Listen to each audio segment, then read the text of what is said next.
A 3-year-old boy was electrocuted while playing outside his house in Big Bridge District on Sunday. The police have ruled the incident as death by misadventure. Kimberly Petty reports.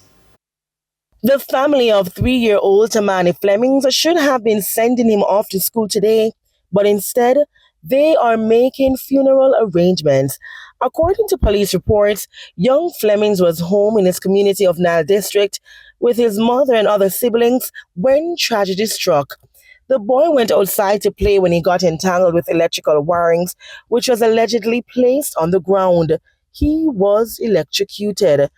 The toddler sustained what appeared to be burnt injuries to his neck and face. He was then rushed to the Savannah Lamar Public General Hospital in a private motor vehicle where he was pronounced dead. The incident, which happened shortly after 9 a.m., has left his family traumatized. When TVJ News visited Fleming's home today, his mom, a teacher, seemingly distraught, declined to give an interview and asked for privacy. We watched as her co-workers kept a worship session for her. The Westmoreland police are investigating. Kimberly Petty for TVJ News.